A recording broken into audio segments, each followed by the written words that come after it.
denominada EducaMás, que este año está a cargo de nuestro amigo y colega Miguel Reyes Almarza, y los talleres que serán impartidos en dicha área a cargo de grandes ponentes y excelentes personas. Mi nombre es Claudia Olivares y tendré el gusto de acompañarles en la moderación del taller del día de hoy, denominado Cómo juzgar debates bajo el formato de parlamentario británico, a cargo de la ponente Salva Infante.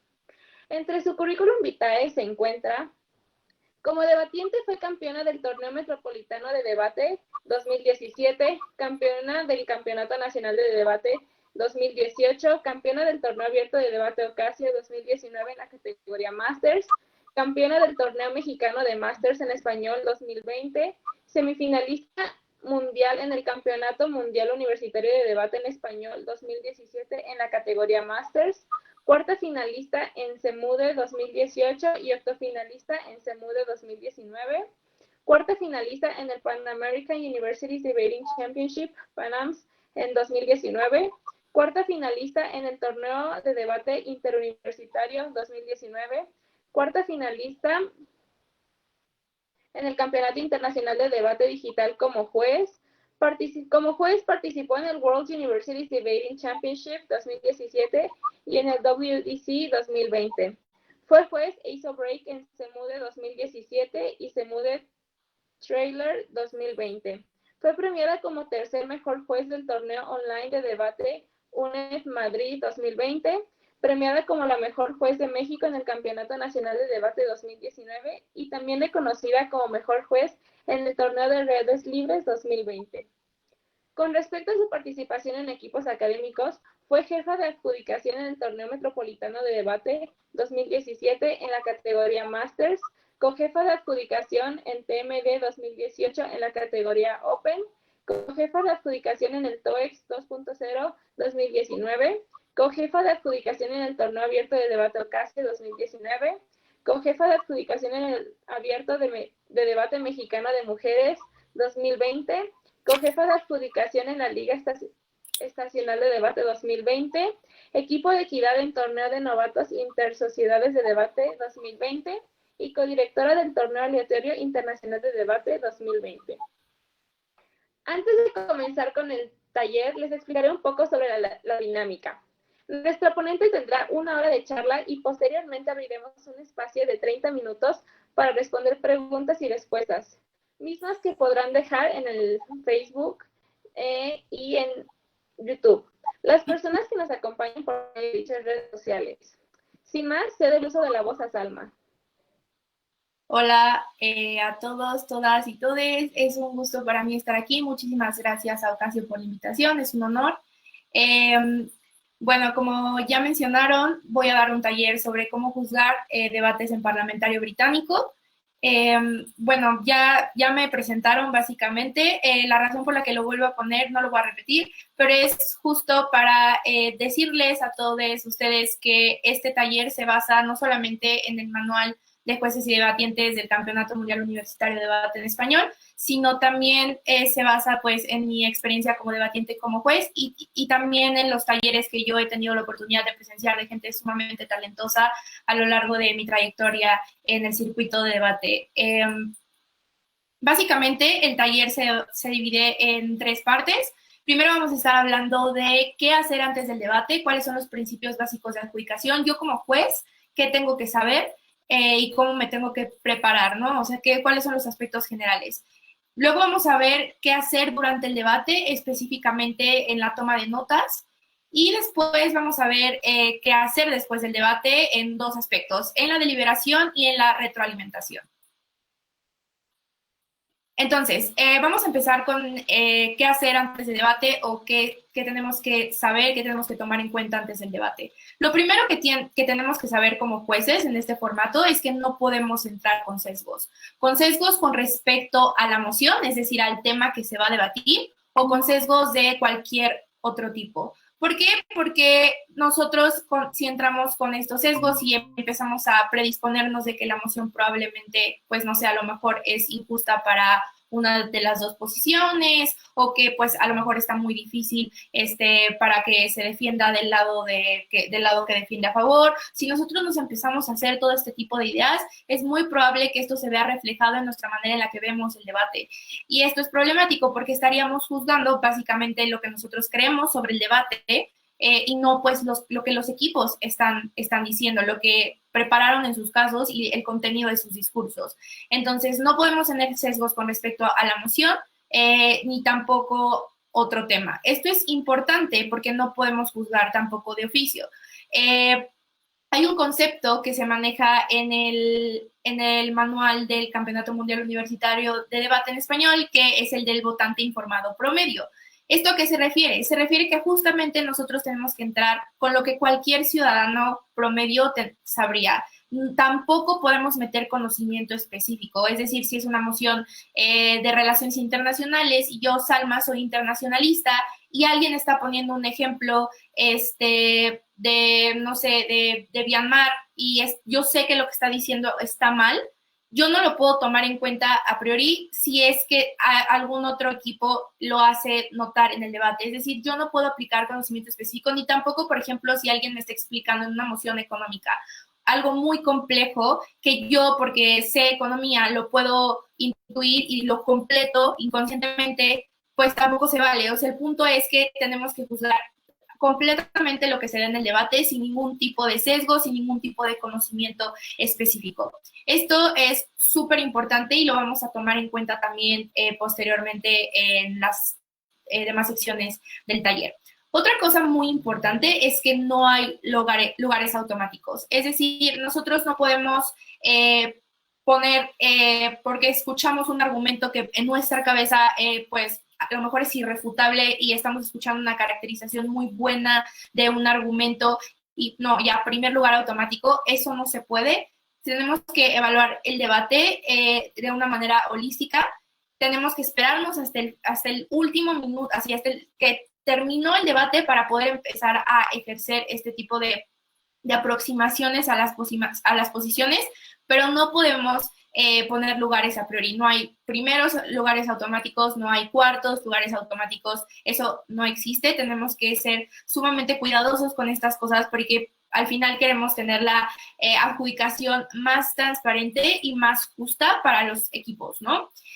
Otra cosa importante dentro de este formato específicamente es que lo esencial o lo que se tiene que tomar más en cuenta es la construcción argumentativa, el análisis y como tal, holísticamente el caso de un equipo. Es decir, la oratoria, si bien es importante en términos persuasivos, no es determinante para que un equipo le gane a otro. Es decir, no porque alguien hable más bonito que otra persona o tenga más dicción o tenga más ademanes o utilice más las manos y se le entienda, no sé, con más claridad porque tiene muchísimo, no sé, la voz más grave o más fuerte. Ese tipo de cosas en otros formatos sí se toman en cuenta, pero específicamente en términos del parlamentario británico, no es un criterio que sea tan relevante. Lo más relevante es justamente el contenido de los discursos, no la forma en la que se dan. Otra cosa es que no, el equipo que gana no es el equipo que da la mayor cantidad de argumentos ni la mayor cantidad de ejemplos. Esto lo vamos a retomar al final del taller en la parte de la deliberación, pero es importante que antes del debate nosotros tengamos esto en mente para que no entremos justamente como inicia esta slide, pues con sesgos, ¿no? Vamos ahora a algo sumamente importante, que es, pues, ¿qué tenemos que hacer durante el debate? ¿Cuál es nuestro rol como jueces durante el debate? Específicamente la toma de notas, pero también en otras cosas importantes. Como ya lo había mencionado, porque es un principio básico en la adjudicación, pero también es importante tenerlo en cuenta durante el debate, es que no podemos completar razonamientos. Cuando yo esté escuchando, tengo que escribir tal cual las cosas que me están diciendo, en el sentido de que no puedo decir, bueno, se refería a este término económico, o sea, no dijo el nombre o no explicó por qué este término económico es importante a la pero como yo sé de economía, puedo hacer el link, entonces pues también lo anoto. No, eso no se vale porque justamente el rol del debatiente, de la persona que está dando el discurso, es si me saca un término sumamente complejo o un término que no es tan complejo, pero no es de conocimiento promedio, es su rol explicarme en qué consiste y por qué es importante para el debate, ¿no? Entonces, justo cuando estemos tomando notas, no podemos completar razonamientos, ni mucho menos podemos escribirlo como nosotros creímos que lo dijo, lo que nosotros intuimos, o sea, tal cual lo que se dijo. Tampoco se vale, por ejemplo, completar, o sea, meter de nuestra cuchara en el sentido de, este argumento no está, pues, tan bueno, yo lo hubiera dicho diferente, entonces pues no lo voy a anotar porque no es importante. Eso está completamente prohibido. O sea, no se pueden descartar argumentos ni valorizarlos a priori así porque nosotros lo hubiéramos hecho diferente o porque no se escucha tan complejo como el de la otra persona. Toda la toma de notas tiene que ser sumamente objetiva.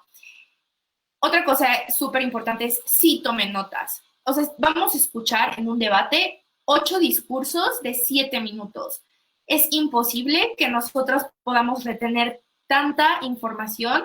Es imposible que nosotros podamos ser objetivos y tener como un razonamiento justo para el debate si no estamos tomando notas, porque simplemente no se puede retener tanta información y compararla en tu cabeza para ir haciendo justamente las aproximaciones. O sea, no se puede, es imposible. Entonces sí tomen notas, pero hay algo que hay que tomar muy, muy en cuenta y es que cuando nosotros, o sea, he escuchado que hay panelistas y hay jueces que lo que dicen es, bueno, voy a anotar lo más importante, pero hay veces que, o sea, sí hay que anotar lo más importante porque pues obviamente no podemos escribir absolutamente todo porque no somos máquinas de escribir ni somos robots, pero hay que tener mucho cuidado cuando decimos que hay que escribir lo más importante porque lo más importante tiende a ser subjetivo y al final eso no lo decide el juez. O sea, lo que es más importante para el debate no lo decidimos nosotros como jueces, se decide en el debate en sí mismo.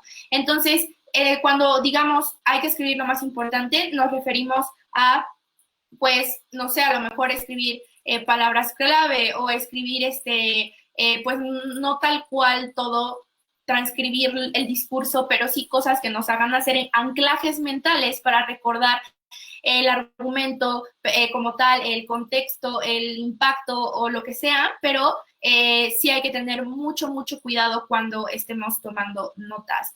También es importante tomar notas porque pues después nosotros vamos a pasar a la deliberación, ¿no? En donde vamos a tener que justamente ya ver el análisis completo del debate y poder ejercer ejecutar una decisión, poner las posiciones, platicarlo con los panelistas o platicarlo con los jueces principales, dependiendo de cuál sea su rol en el debate, pero sí es importante tener las notas a la mano para poder tener una participación activa en la discusión y que se pueda llegar a la mejor decisión, a la más justa para el debate.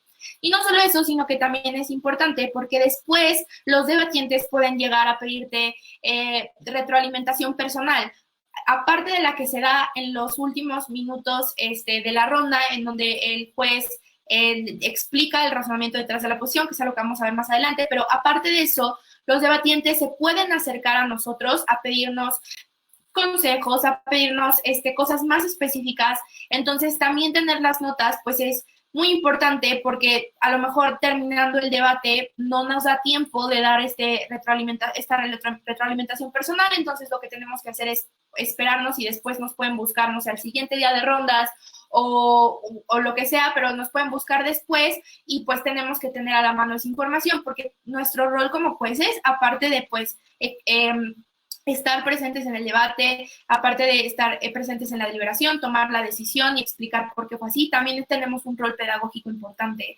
Entonces, sí, es muy, muy importante que tomemos en cuenta que los equipos también, aparte de la competencia, pues buscan mejorar como debatientes, buscan mejorar en cuanto a su análisis argumentativo, buscan mejorar en cuanto a su construcción argumentativa. Entonces, también tenemos ese rol pedagógico y sí es nuestro deber, pues, tomar notas lo mejor posible para que esto se pueda se pueda reflejar también en los feedbacks, en las retroalimentaciones que les damos a los debatientes. Y aquí es donde entramos a la parte pues más compleja de ser juez, que es el momento en el que tomamos la decisión. Cuando empezamos la deliberación hay que tener en cuenta varias cosas.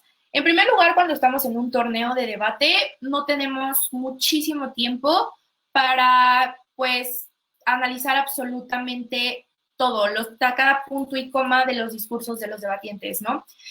Aproximadamente nosotros como jueces tenemos 15 minutos para para deliberar junto con los panelistas, para dar las posiciones, para asignar puntos de orador, que es algo que también vamos a hablar ahorita, pero tenemos aproximadamente 15 minutos. Entonces, lo que yo recomiendo y lo que muchas personas con experiencia en adjudicación también recomiendan es que primero lo mejor es dar...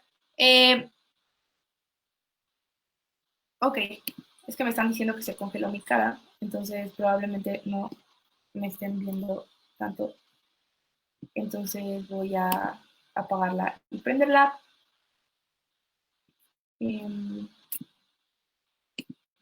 No sé cómo hacer eso. Ok, ya vi. No está dejando, entonces supongo que... Listo. Ok, perdón que tuvieron que ver todo esto, pero según yo ya quedó. Ok, entonces lo que les estaba diciendo es que lo ideal es que al principio de la deliberación, los primeros 2 minutos, tanto el juez principal como los panelistas tengan unos minutos de reflexión, de análisis de sus notas para ir teniendo una aproximación de cuál sería el posible resultado del debate, de cuál podría ser como la decisión en cuanto a las posiciones, o cuál podría ser creo que apagué mi cámara, la voy a volver a apagar y prender. Listo. O cuál podría ser la comparativa, ahorita vamos a hablar de comparativas, pero cuál podría ser como los dos equipos en donde más, por ejemplo, hay duda de cuál se pone sobre uno y sobre otro. Entonces, tener primero esta primera aproximación a cuáles podrían ser las posiciones, y posteriormente ya el juez principal es quien va pues a llevar la discusión en el debate. Usualmente se empieza, o bueno, por lo menos lo que yo hago, ahí sí estoy metiendo un poquito de mi cuchara, un poquito de lo que yo hago cuando soy jueza principal, es que pues sí doy como 2 minutos para que todos leamos nuestras notas. Posteriormente le pregunto a las personas que me acompañan en el panel cómo más o menos tienen las posiciones. Obviamente en ese momento nada es determinante, simplemente es para ver qué lecturas tenemos, si tenemos algunas diferencias, si tenemos algún consenso. Entonces, pregunto las posiciones y con base en lo que me digan, con base en las diferencias que tengamos o con base en las similitudes en nuestra lectura del debate, empezamos a platicar, ¿no? Otra cosa que es importante es que siempre, tanto jueces principales como jueces panelistas, tenemos que estar abiertos a la discusión. O sea, tenemos que tomar en cuenta que, pues, como dije hace rato, acabamos de escuchar 8 discursos de 7 minutos. Probablemente se nos fue algo que otra persona pudo escribir. Al final, pues, no somos perfectos, no somos máquinas y puede que lleguen a pasar estas cosas. También por eso no hay una persona en la adjudicación, hay un panel. Entonces, tenemos que estar abiertos a la discusión, pero concentrados en que también puede que las otras personas no estén viendo algunas cosas. Entonces siempre también mantenernos un poquito, o sea, abiertos pero firmes en que puede que nosotros tengamos razón, porque ese es el rol de un juez al final, es estar abierto a la discusión. Pero si estamos viendo que una persona está teniendo una lectura que a lo mejor no es la correcta porque no escuchó tal impacto importante que hace una diferencia en alguna comparativa, también no es nuestro deber pues defender esa postura que nosotros tuvimos, pero siempre siendo respetuosos, siempre escuchando a todas las personas que están en el panel, si bien el juez principal es quien lleva la discusión y que en caso de que haya una votación porque no se llega a un consenso y, por ejemplo, en lugar de haber 3 personas en el panel, hay 2, el juez principal, cuando es número par en el panel, tiene 2 votos. O sea, si bien el juez principal tiene este tipo de como beneficios al ser como la persona que lleva la deliberación y todo eso, también la voz de los panelistas es súper importante, entonces siempre siendo súper respetuosos en cuanto a la discusión, ¿no? Si sabemos que, por ejemplo, el panelista está teniendo una visión diferente, escucharlo. Si sabemos que tiene razón, ceder como jueces principales, porque no somos perfectos, o si sabemos que a lo mejor está teniendo otra lectura, siempre, pues, defender la justicia dentro del debate, pero siempre siendo respetuosos. Si no se llega a una decisión unánime, si no se llega a un consenso, lo que sucede es que hay una votación, pero pues esto en cuanto a la discusión, ¿no? Ahora, en términos de qué se evalúa en el debate, porque esto es sumamente importante. Cuando estamos deliberando, tenemos que tomar en cuenta las 6 comparativas que se dan en el debate. ¿Qué son las comparativas? Ustedes pueden ver ahorita en el slide que está proyectado una cruz con varias flechitas. ¿A qué se refiere eso? Bueno, las comparativas son entre las cámaras altas, entre las cámaras bajas, entre los 2 equipos de gobierno, entre los 2 equipos de oposición y lo que se les llama las diagonales, que es entre primer gobierno y segunda oposición y entre primera oposición y segundo gobierno, ¿no?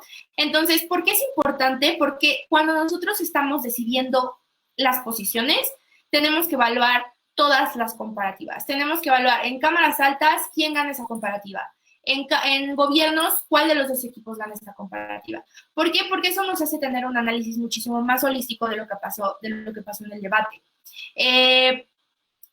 Aunque, si bien el análisis es holístico, las comparativas son bilaterales. ¿A qué me refiero con que las comparativas son bilaterales? Yo no puedo darle crédito a primer gobierno, por ejemplo, por lo que dijo segundo gobierno. Cada equipo tiene una autonomía, cada equipo es completamente autónomo en el debate. Lo que hagan los otros equipos no se lo podemos adjudicar a ellos si no lo hacen, como el ejemplo que les puse de gobierno.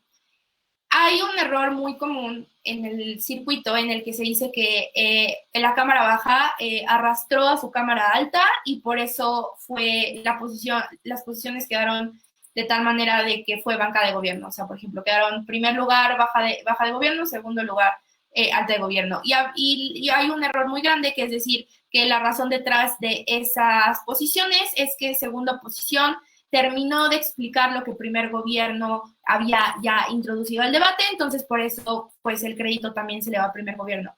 Eso no se vale porque justamente cada equipo tiene la chamba de construir su caso. Si segundo gobierno, en este ejemplo que les estoy poniendo, impactó los argumentos, es decir, explicó la importancia de los argumentos, explicó la probabilidad de que sus impactos sí se dieran, explicó muchísimo más a fondo el contexto detrás de su argumento, por lo que para los jueces fue más fácil entenderlo. Eso es de segundo gobierno. Aunque primer gobierno haya dicho una palabra que fue parecida, si no tuvo este análisis, no le podemos adjudicar este crédito a la Cámara Alta. Entonces, si bien tenemos que analizar las 6 comparativas, también tenemos que tomar en cuenta que cada equipo pues es autónomo.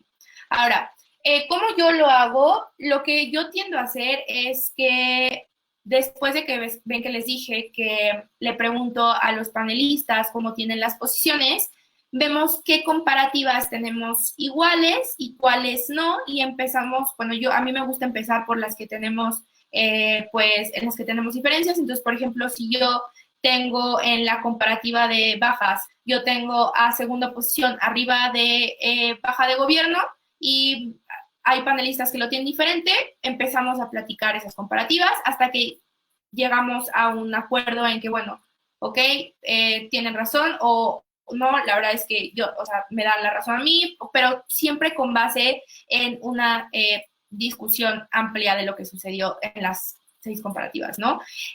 Ahora, otra cosa que es importante con respecto a la deliberación es que La carga de la prueba es lo que los equipos tienen que probar en el debate, lo que tienen que probar para ganar un debate. Por ejemplo, si estamos hablando de una moción que abre sobre, no sé, esta casa legalizaría la marihuana en México, la carga de la prueba probablemente sea que esto va a traer mayores beneficios para la sociedad mexicana, ¿no? Pero dentro de esa carga de la prueba hay criterios o métricas que los equipos tienen que sacar para que sea más fácil para el juez evaluar algo tan amplio como son beneficios. Por ejemplo, en esta moción de esta casa legalizaría la marihuana en México, algunas métricas que podrían salir en un debate son la métrica de la seguridad, la métrica de la salud pública. Entonces son como criterios que están dentro de lo que engloba la carga de la prueba, ¿no? Entonces,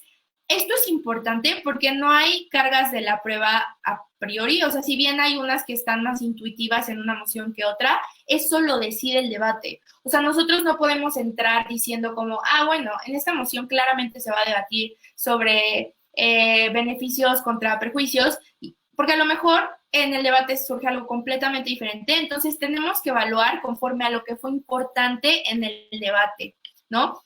Esto lo vamos a tomar ahorita en el último punto de este slide porque es sumamente importante para la decisión. Pero otra cosa que también es importante es que tenemos que hacer, hay veces que dado el debate que se da, nos obliga a nosotros como jueces a hacer ciertas ponderaciones entre, por ejemplo,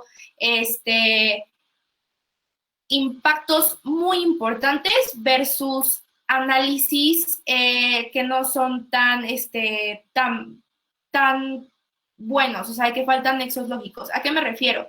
Por ejemplo, en un argumento no solamente tiene que probar que es importante, es decir, por ejemplo, en esta moción que les puse de ejemplo, que esto va a disminuir la violencia en México, que es un impacto muy grande, sino que detrás tiene que tener un análisis que me haga creer que sí es plausible ver cómo la violencia se va a disminuir. No solamente por decir, esto va a causar la Tercera Guerra Mundial, ya es un argumento como tal, aunque se escuche con un impacto muy grande, porque tiene que ir acompañado de un respaldo argumentativo, de una construcción que sí me haga creer a mí que es plausible creer que va a pasar una Tercera Guerra Mundial, ¿no? Y viceversa.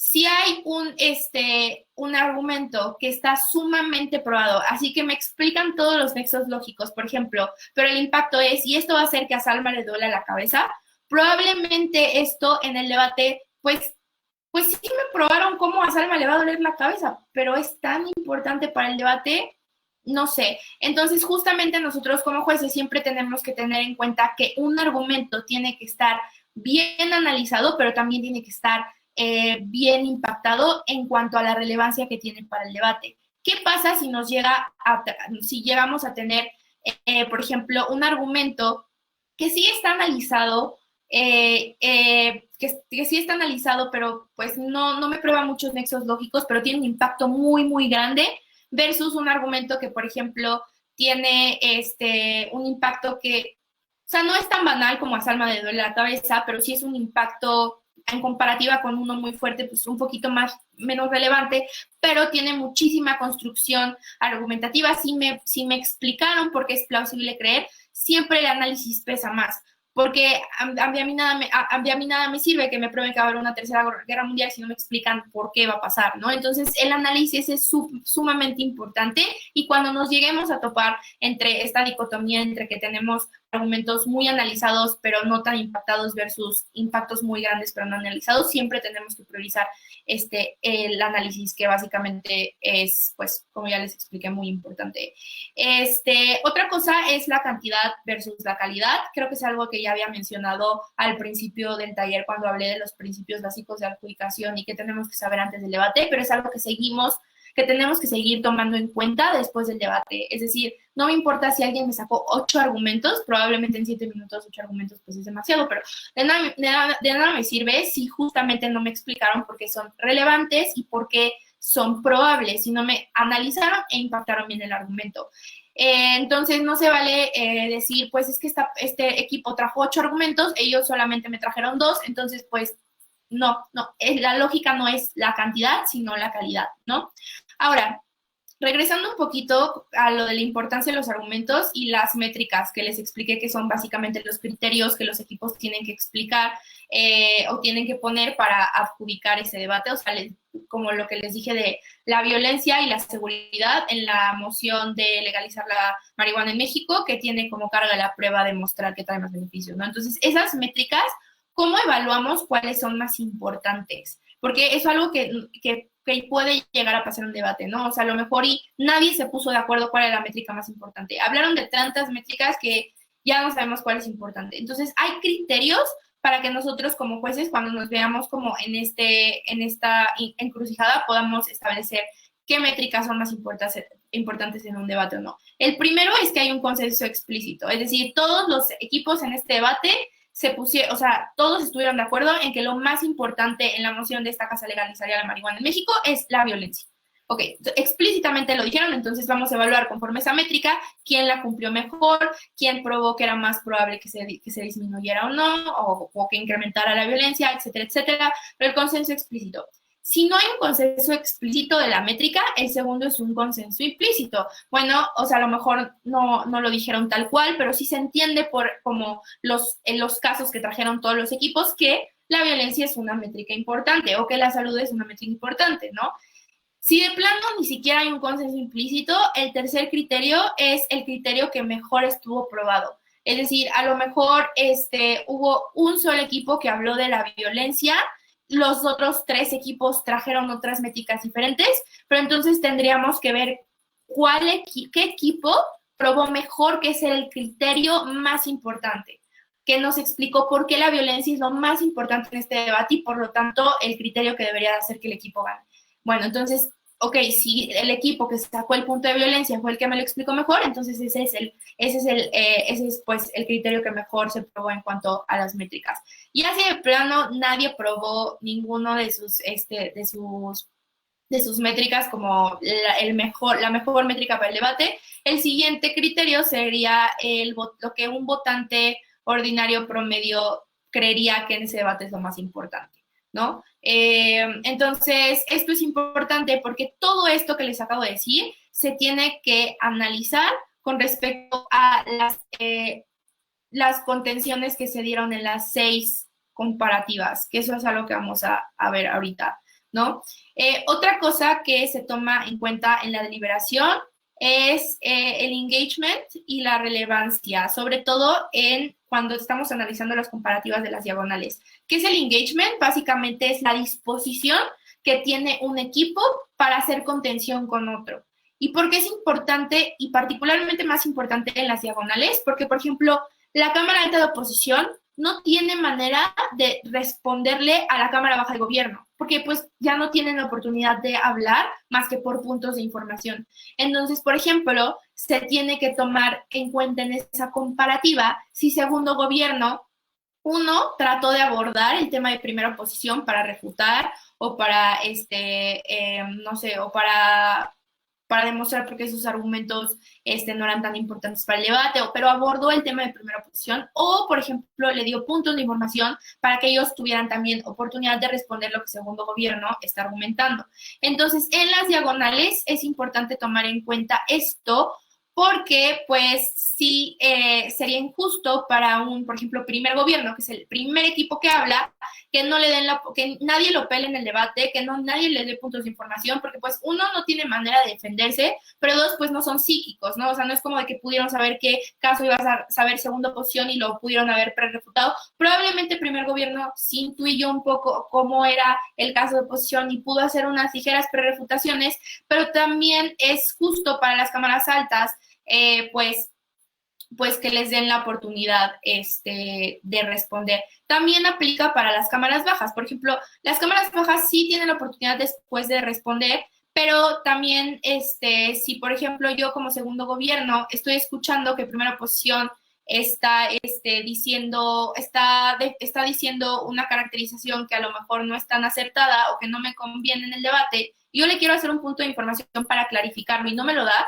Probablemente si yo como persona en segundo gobierno me paro y digo, esto que dijo primera oposición, pues no es tan así como lo pintan porque tal, y le di la oportunidad de que me dijera lo contrario, que me explicara por qué su criterio era más importante, pero no lo hizo. Entonces eso ya no beneficia tanto a las cámaras altas porque pues, o sea, técnicamente segundo gobierno sí intentó hacer esa aclaración y primera posición pues no lo aceptó. Ojo, todo lo que estoy diciendo son aproximaciones de cómo evaluar las diagonales, pero ninguno de estos criterios es relevante. Por ejemplo, los puntos de información no se penalizan. O sea, no es como de que, bueno, entonces como primera posición no le dio ese punto de información al segundo gobierno, pues primera posición ya pierde este debate. No, o sea, no se penalizan, pero sí quitan valor comparativo. Obviamente todo esto analizándolo holísticamente. O sea, si por ejemplo, primera posición sí trae un caso súper desarrollado, aunque segundo gobierno diga que no le tomó el punto de información para hacer una aclaratoria, pues probablemente si no refutó bien a primera posición siga ganando esa comparativa. No sé, cada debate es un mundo completamente diferente. Pero entonces no se penalizan, pero sí quitan valor comparativo, ¿vale? Otra cosa que no es determinante, aparte de esto del engagement y los puntos de información, es el cumplimiento de rol. Si bien el manual de debatientes y de jueces del Campeonato Mundial Universitario de Debate nos da una aproximación de qué es lo que se tendría que hacer en cada una de las posiciones, por ejemplo, en primer gobierno que tiene que hacer el primer ministro y todas esas cosas. Eso es algo que ha ido como mutando y cambiando conforme el circuito ha evolucionado. Entonces, por ejemplo, un látigo que no dice estos son los puntos de choque, pues no necesariamente va a perder o no necesariamente está haciendo un mal látigo. O sea, puede que su manera de hacer el látigo sea diferente. Entonces, un cumplimiento de rol no es determinante. Es decir, si yo veo que el látigo no hizo puntos de choque, entonces pues no hizo el cumplimiento de rol, no puede ganar este debate, no. El cumplimiento de rol no es un criterio determinante para poder poner posiciones en un debate, ¿vale? Entonces, como les estaba mencionando en el punto de las comparativas, el debate se tiene que analizar de forma holística y comparativa. Entonces, como se pueden dar cuenta, es muchísimo para analizar en 15 minutos. Entonces, justamente por eso, pues hay varias personas en el panel que pueden estar detectando los puntos más importantes del debate y cómo se contestan o cómo no se contestan, pero hay que tener mucho cuidado con la administración del tiempo y justamente por eso se dan los primeros minutos para que cada persona pueda ver más o menos la aproximación de cuál fue la comparativa que, por ejemplo, estuvo más cerrada, para que a partir de ahí se empiece y pues ya finalmente cuando se llega ya sea a una decisión en consenso de las posiciones o si no a una votación, posteriormente se asignan los puntos de orador. Los puntos de orador se asignan con base en una escala que se llama la escala de Varsovia, que también está disponible en el manual de jueces del Campeonato Mundial Universitario de Debate en Español, que básicamente tiene que ver con el puntaje aproximado, un rango de puntaje aproximado que se le da a los debatientes por el discurso que dieron. Este puntaje sí es individual, es decir, no se hace por equipo, sino es por cada una de las personas que dio como tal el discurso.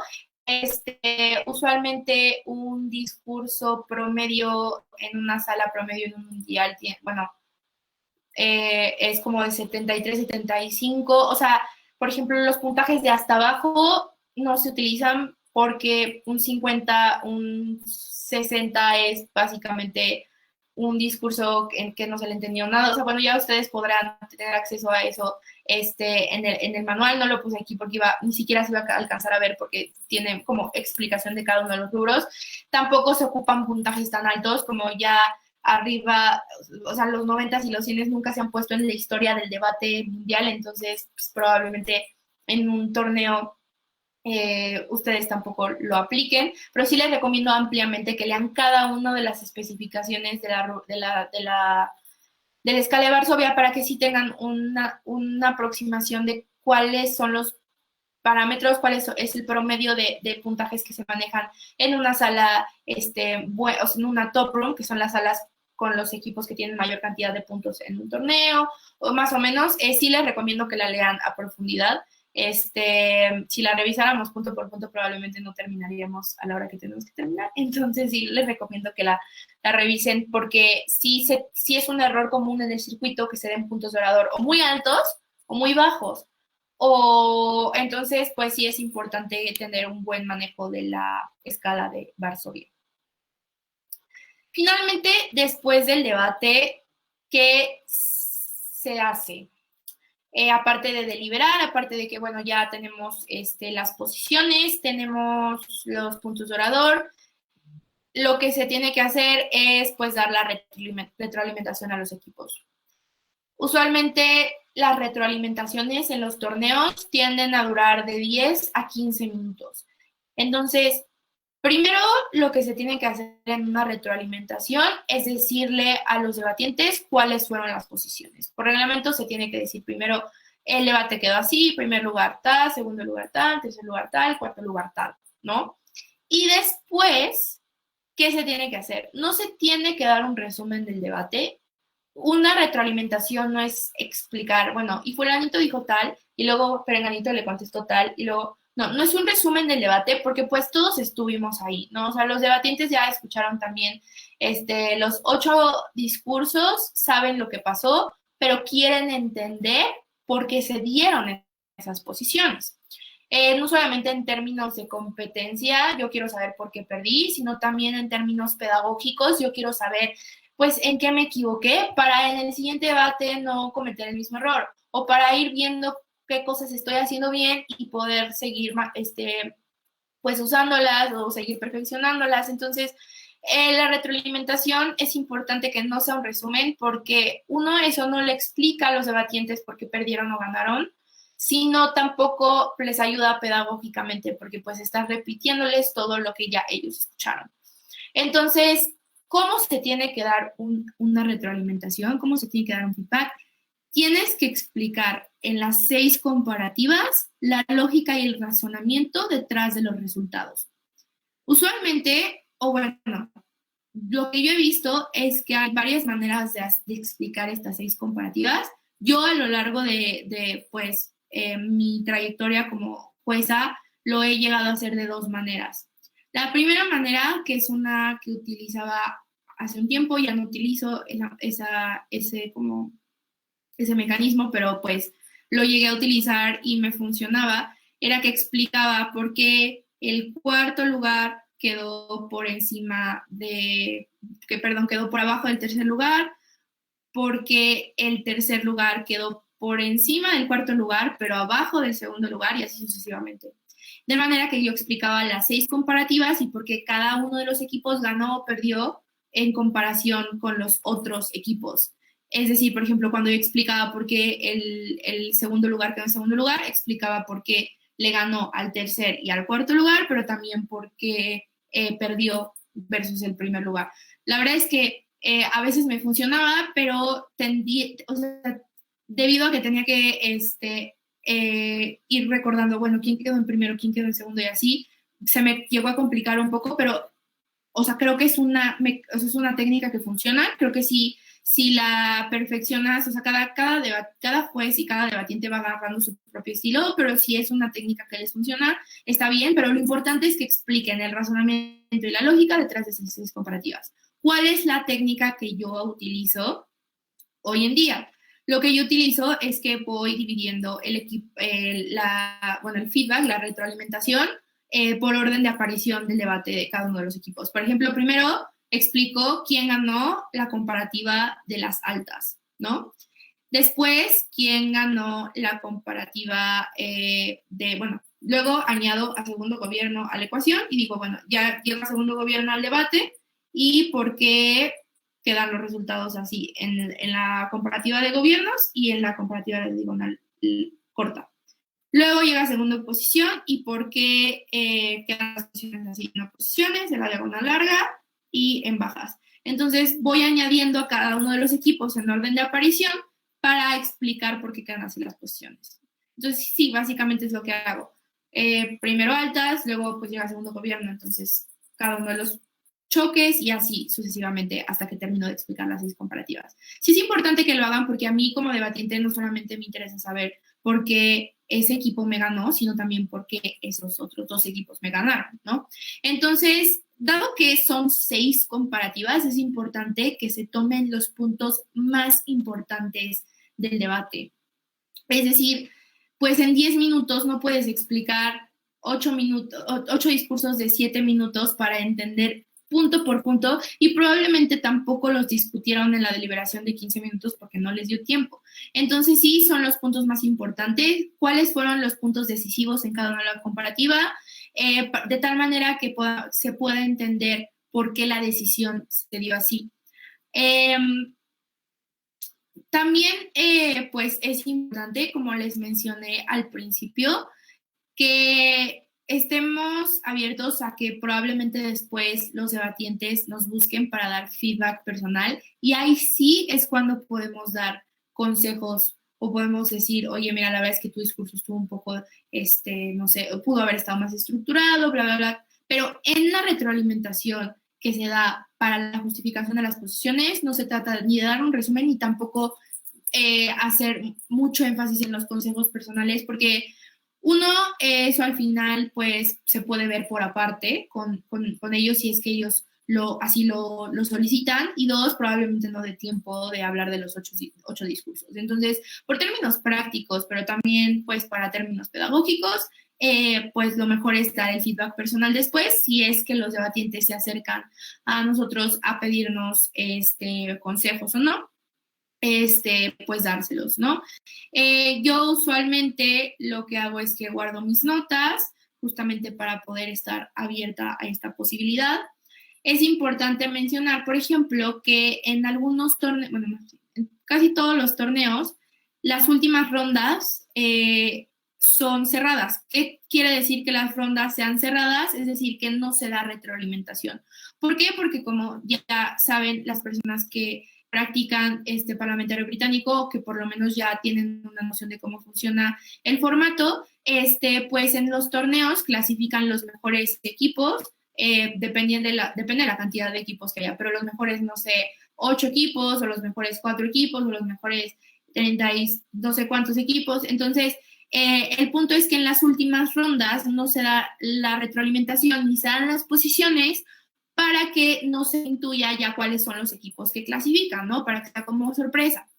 Entonces, es importante que cuando sean rondas cerradas, aunque no vayan a dar la retroalimentación, también guarden sus notas, porque es muy probable que después de que se dé el break, es decir, que se diga qué equipos pasan a las rondas eliminatorias, los equipos que no pasaron o los equipos que sí pasaron, pero que tienen duda en qué posición quedaron en un debate, los busquen. Entonces, tenemos el deber como jueces de dar el mismo feedback que les daríamos si no hubiera sido la ronda cerrada. ¿Por qué? Porque hago mucho énfasis en esto, nuestro rol también es pedagógico, entonces es súper importante que también les ayudemos a los debatientes a crecer y a mejorar. Y pues antes de pasar a la sesión de preguntas y respuestas, sí me gustaría hacer un pequeño paréntesis que ya no tiene que ver tanto con temas técnicos de jueceo, pero sí con cosas que yo he notado específicamente en cuando soy jueza, ya sea panelista o jueza principal, y es que ya lo había mencionado al principio, pero es que siempre tenemos que ser súper respetuosos, tanto al dar los feedbacks como cuando estamos deliberando con los panelistas. Ya hablé de por qué es importante con los panelistas, pero también al momento de dar retroalimentación es sumamente importante ser sumamente respetuosos. ¿Por qué? Porque todos en algún momento empezamos pues a debatir. Todos fuimos novatos, todos sabemos lo que se sintió, a lo mejor no completar los 7 minutos de discurso, a lo mejor entrar muy nervioso.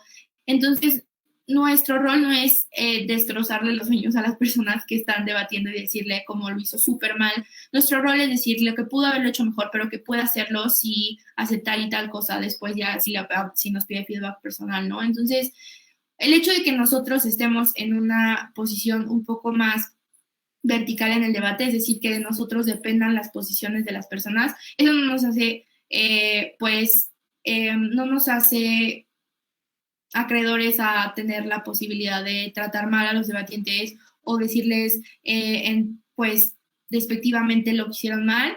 Nuestro rol siempre es pedagógico, entonces sí me gustaría hacer énfasis en esto porque, por ejemplo, en muchos torneos que se están organizando, como el TADO, va a haber muchas personas novatas, va a haber muchas personas que apenas están iniciando, entonces la competencia es importante, pero también lo pedagógico, y sí me gustaría hacer mucho énfasis en esto. Pues básicamente eso es todo. Sí me gustaría escuchar si tienen preguntas para poderles dar una respuesta, para poder completar un poquito más los razonamientos que a lo mejor no se entendieron o si tienen una duda de algo que no dije y que ustedes pues quieran saber. Voy a dejar de compartir para poder ver lo que me están poniendo. Supongo que me lo van a poner ahí. Denme unos segundos. Hola, pues estuve revisando y no tenemos ninguna pregunta, pero te queríamos te queríamos dar las gracias por la presentación, estuvo muy padre y creo que estuvo muy informativa para todos nosotros. Y pues también quería dar las gracias a todas las personas que nos acompañaron el día de hoy. Les queremos esperar en nuestro próximo taller que es Igualdad, Diversidad y Derecho. Y de igual manera les invitamos a inscribirse en el torneo de debate Ocasio, torneo abierto de debate Ocasio que se llevará a cabo del 24 al 27 de septiembre por medio de la plataforma de Discord. Pueden encontrar toda la información a través de nuestras redes sociales, en Instagram como Ocasio-comunicación y Facebook como Ocasio Comunicación AC. Y no olviden que ser debatiente es un estilo de vida. Gracias.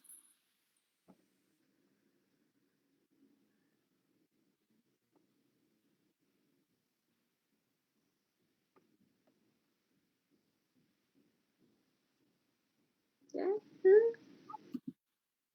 ¿Dónde ya, Beto?